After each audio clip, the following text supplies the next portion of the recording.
রোমানিয়ার নতুন আইনে যা বলা হয়েছে সেটা হলো, আপনি যদি এখন থেকে রোমানিয়া ঢোকার পর আপনি অন্য কোনো দেশে মুভ করতে পারবেন না রোমানিয়ার টিআরসির জন্য ফিঙ্গার দেওয়ার পর। আর যদি আপনি এটা ভুল করেও করেন বা আগের মতো মনে করেন, তাহলে এটা সম্ভব না। কারণ রোমানিয়ার যে ইমিগ্রেশন, সেইটা এখন আপনি ফিঙ্গার দেওয়ার পর যদি অন্য কোনো দেশে মুভ করতে চান, আপনার এই ফিঙ্গারটা সার্ভারে রেখে দেওয়া হবে। এবং এই রোমানিয়ার সাথে যত দেশগুলা জড়িত আছে, মানে অন্তর্ভুক্ত আছে ইউরোপের আরও যে 29টা দেশ, এই 29টা দেশে আপনার ফিঙ্গারটা শো করবে।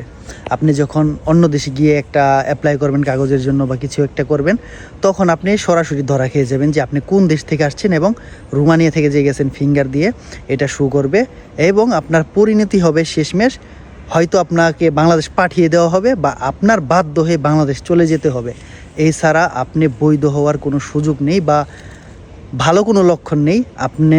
আপনার মানে বড় ধরনের একটা বিপদ হতে পারে। রোমানিয়া এখন থেকে যারা আসবেন, আসার পর যদি চিন্তা করেন আপনি অন্য কোনো দেশে চলে যাবেন ফিঙ্গার দেওয়ার পর, সেইটা আপনার জন্য মোটেও অনেক ভালো হবে না বা মোটেও কোনো ধরনের সুযোগ সুবিধা আপনি পাবেন না। তো সেই ক্ষেত্রে কি হলো, আপনি এত টাকা দিয়ে এসে এত স্ট্রাগল করে আপনি যখন নাকি একটা দেশে ঢুকবেন, ঢোকার পর যখন অন্য একটা দেশে চলে যাবেন এই দেশের কোনো কিছু না বুঝেই, তাহলে আপনার নিজের বিপদ আপনি নিজে ডেকে আনলেন। কারণ একটা দেশে আসবেন, এই দেশটাতে আপনি সময় দেন, কাজ করেন, আপনার মান্থলি ইনকাম দেখেন, আপনি দেখেন কেমন সুযোগ সুবিধা করতে পারেন এই দেশে।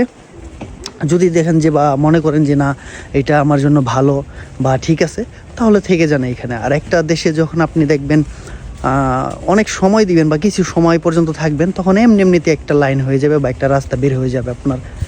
তো সেই হিসাব করলে আপনার একটা কাজ করা উচিত কি, আপনি আসবেন এখানে, আসার পর একটু সময় দিবেন। এখানে সময় দেওয়ার পর দেখবেন, বুঝবেন যে কীরকম সুযোগ সুবিধা। ওইটা দেখার পর যদি আপনার মনে হয় যে হ্যাঁ ভালো ঠিক আছে বা চলতেছে, এইভাবে কন্টিনিউ করবেন। কিন্তু এখন থেকে যারা আসবেন, ভুলেও চিন্তা করবেন না যে রোমানিয়া ফিঙ্গার দেওয়ার পর অন্য কোনো দেশে চলে যাওয়ার জন্য, তাহলে এটা আপনার জন্য অনেক বড় ধরনের বিপদ হতে পারে।